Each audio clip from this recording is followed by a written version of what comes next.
आज दो तीन चीज़ों पे बात करूंगा।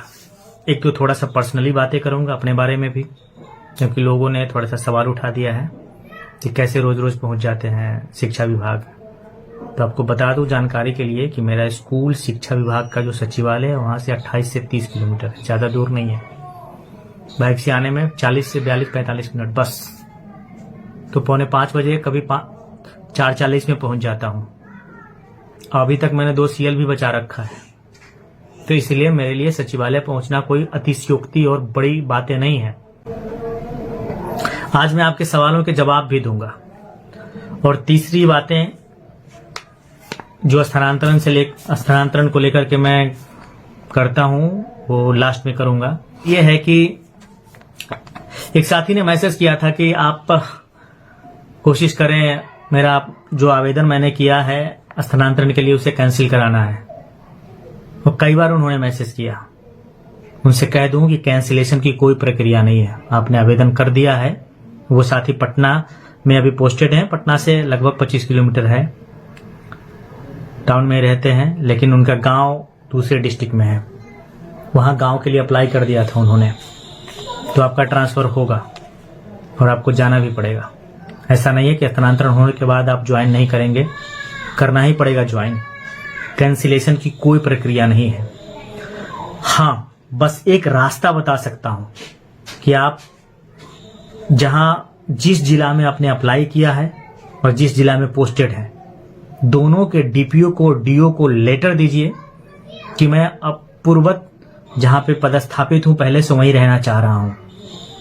और ये आज से कल तक दे दीजिए। आज तो बीत ही गया है, कल तक दे दीजिए, शायद वो कंसीडर हो जाए, लेकिन जिसकी संभावना बहुत कम है, क्योंकि काम जो हो रहा है सेंट्रलाइज तरीके से हो रहा है।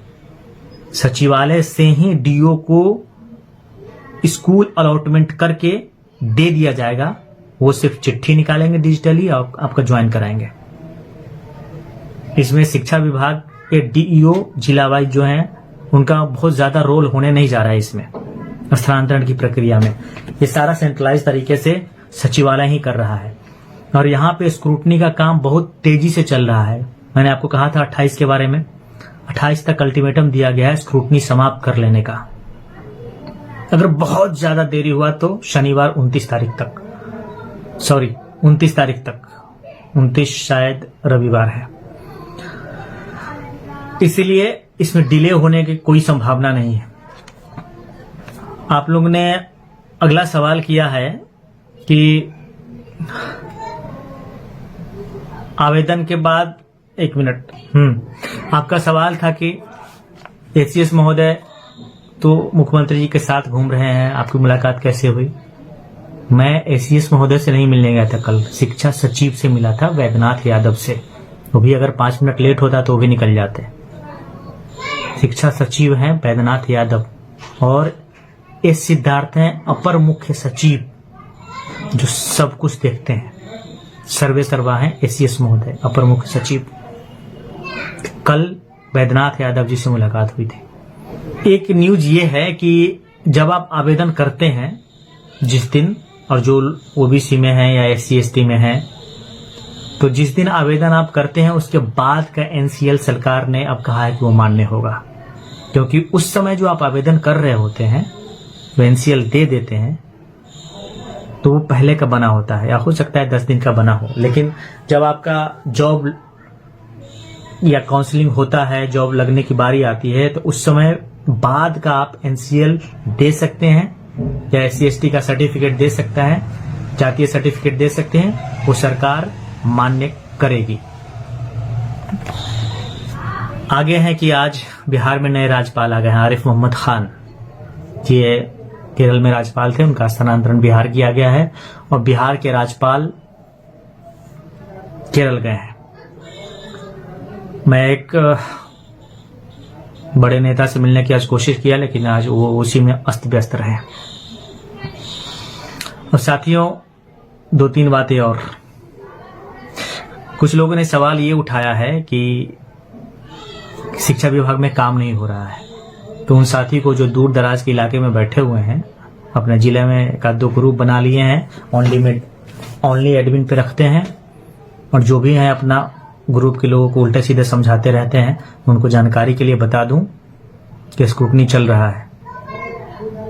अभी मैंने कहा कि 28 तक अल्टीमेटम दिया गया है स्क्रूटनी खत्म कर लेने का, तो काम हो रहा है। आज से एक अखबार में भी आया है। तो मैं तो जब भी जिससे मिला हूं शिक्षा विभाग में बताया हूं कि इनसे मिल के गया हूं, इनसे बात हुई है, या किसी को भेजा हूं, या किसी से फोन कराया हूं। मैं कुछ भी चीजें ऐसे नहीं बोल रहा हूं। जो भी जितनी बातें कही थी उतनी ही हुआ है। मैं सिंगल आदमी था जो अकेले कह रहा था जुलाई में ही कि स्थानांतरण दिसंबर में होगा तो होगा। निकल गया था फॉर्म, 22 नवंबर तक अप्लाई का डेट था, लेकिन चलिए कोर्ट का प्रोसीजर आया। कुछ लोगों ने, नियोजित साथियों ने कोर्ट में केस किया और डर से शिक्षा विभाग ने वापस लिया। फिर भी जब वापस लिया था, पहला जो प्रक्रिया थी सरकार ने वापस ले लिया था स्थानांतरण, उसी के कल होकर के मैं शिक्षा विभाग गया था और मेरे सामने में ही दोबारा जो अभी स्थानांतरण की प्रक्रिया चल रही है उसका लेटर निकाला गया था। मैं था उस दिन शिक्षा विभाग में, एक लेडी भी मेरे साथ गई थी। तो कुछ भी बातें ऐसे नहीं कर रहा हूं। और स्थानांतरण हो रहा है, होगा, इसको कोई माई का लाल रोक नहीं सकता है। हाँ, 2-4-10 दिन इधर उधर डिले हो सकता है बस। लेकिन जितने पत्रकार थे, जितने यूट्यूब चैनल वाले थे, सबने कहा था कि बीपीएससी वालों का स्थानांतरण नहीं होगा, 5 साल अभी जहां है वहीं पड़े रहे। आज देख लीजिए, सारे फेक न्यूज बनाने वाले, उसकी किरकिरी हो रही है अभी। बहुत लोगों का तो धंधा है उलूल जलूल यूट्यूब पे परोसते रहते हैं। इसलिए स्थानांतरण हो रहा है, टाइम से होगा।